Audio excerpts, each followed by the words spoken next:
the kings of consoles to the masters of mobile, we'll be looking at how gaming can dominate on every size of screen, and anyone can play. We'll meet some of the companies trying to open up the industry to new demographics. All that coming up here on Marketplace Europe.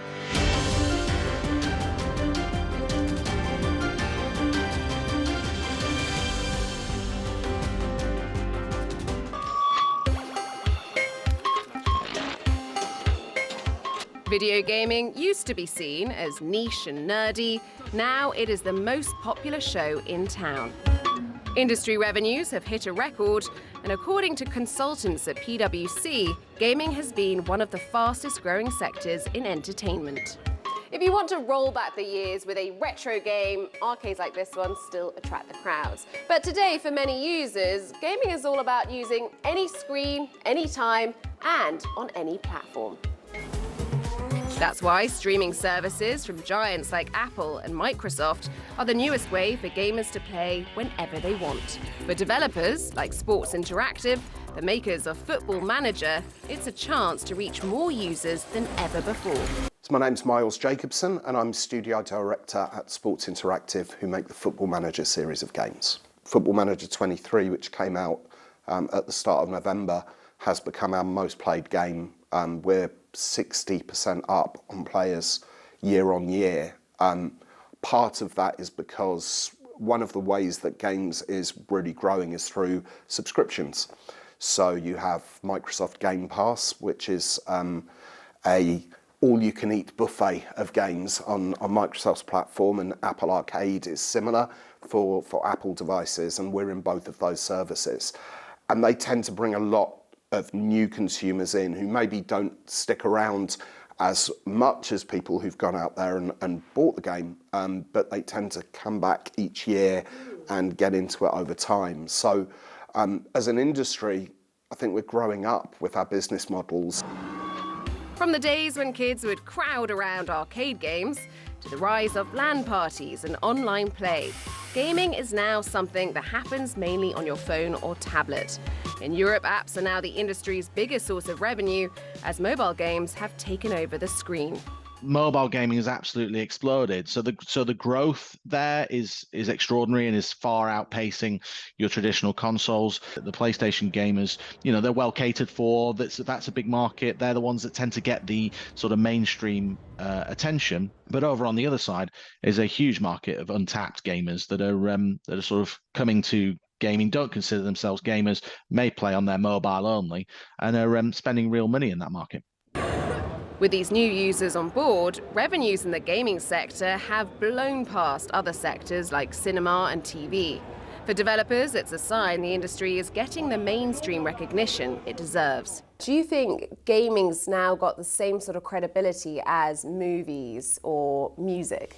The credibility word is quite a strange word for me, because amongst the demographics who play games, we are the most credible entertainment form that there is. As people who've grown up playing games are ending up in more senior positions in the media and more senior positions in politics and in other industries as well, where it's completely natural, that's really where the credibility has come from.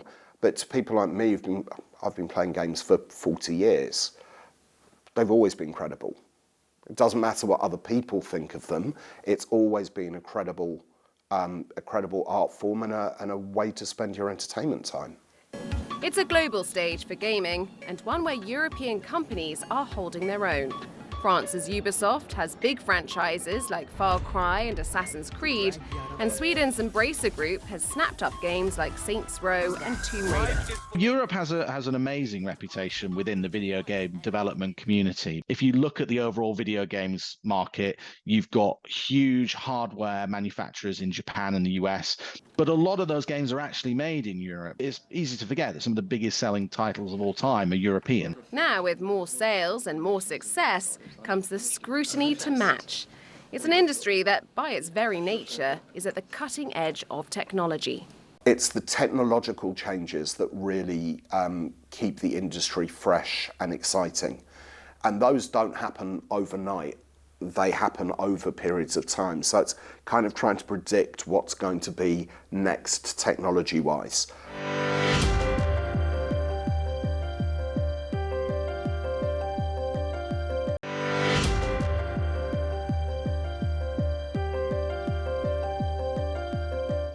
a time of major growth for many gaming companies, and just like a classic video game, it's all about moving up the levels. Well, now some of them are taking their consoles directly down the corridors of power to try and find some new players. Nino Dos Santos has more. It's been the site of historic debates, momentous votes, and now this. The British Houses of Parliament don't seem like an obvious place for a gaming showcase, but that's where UKI, the British Gaming Industry Trade Association, has come. It says it wants to change our perception of who gamers really are. Well, it's so important that our politicians, our decision makers understand the value of this sector in the UK and its contribution to the UK economy. But it's also it's showing its contribution to culture, to society. People often think it's a kids thing. 99% of children and young people play games. It's part of their everyday culture. But actually, the average age is 30-something, and it's 50-50 roughly gender split across all platforms. So it's a really, really interesting kind of, I think, life stage for games itself. And it's not just politicians being courted by the gaming sector, it's banks as well. Barclays now has its own gaming division in the hopes of expanding an industry which it says still has room to grow. The demographics around games really kind of prove that gaming is for everyone. The games industry is such a vibrant sector. There's an incredible amount of growth that we see in the industry. And you have this workforce that are incredibly creative with a deep technical knowledge. So ourselves at Barclays, we want to help support that and help the industry grow in any way that we can. That growth requires a pipeline of new talent. So across London, the developers at Hutch, who make mobile games like F1 Clash, have been trying to woo new staff, even trying out a 4-day work week. Its founder says the industry can always use new blood. Mobile brought about a huge change in terms of how people make games, how we look after our players, really empowering teams and enabling teams to do things quite quickly. I mean, we've been a growth industry for the last 10 years. We've grown from 5 to 160 people. I think there's a lot we can do helping people that have not had traditional education and help bring them into the industry. I think we can do a lot more. I think there's a lot of talent out there that hasn't been tapped. I came from a really untraditional background in terms of getting into doing this, so I feel quite passionate about this subject. So do you think that also includes more women playing games? Definitely. Because obviously the gaming industry has had a difficult rapport with trying to get more coders, engineers involved. Diversity. Yeah, and also more women playing games. Yeah, I think there's a lot of initial biases. When I got into games, we pretty much made games for ourselves, which were men. And now if I look at how many women play our games, so we make racing games.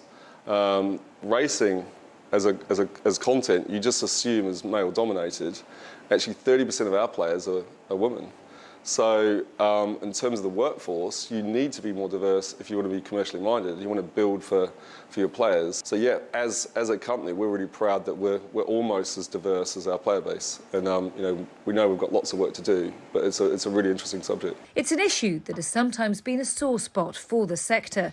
Hutch's head of analytics, Anna Yuchtenko, says that while progress has been made, there's still work to be done. I feel like the first step to having a woman in leadership, to having a woman in gaming, is to hire a woman, right? So I think there is more women entering the industry. I think it's going in the right direction. Industry-wise, I wouldn't say like every company is there yet, but I feel like I'm really lucky to be here at Hutch because I feel like there's a lot of care for that part. Of course, it's not only the staff, the games they make have to be inclusive too. That's why Xbox has launched controllers aimed at players with limited mobility. Back in Westminster, the company's head of operations told me it's important to keep expanding gaming's reach. It's really important for us that our entire player base is welcomed and feels represented on Xbox. We see demographics of all types and all shapes playing all genres, which is really our vision. We want Xbox to be a place where everyone can play and have fun. We created something called the Xbox Adaptive Controller, which was a wonderful collaboration. Actually came out of a research hackathon project that we did in consultation with the disability community to allow them to have a controller that takes a bunch of different peripheral inputs and essentially acts like any other regular Xbox controller would. As the gaming pool gets bigger, so does the potential for growth.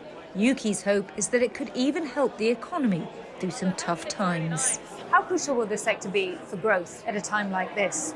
For a country like the UK, even further afield, also, how can you make sure that it continues to grow at this time?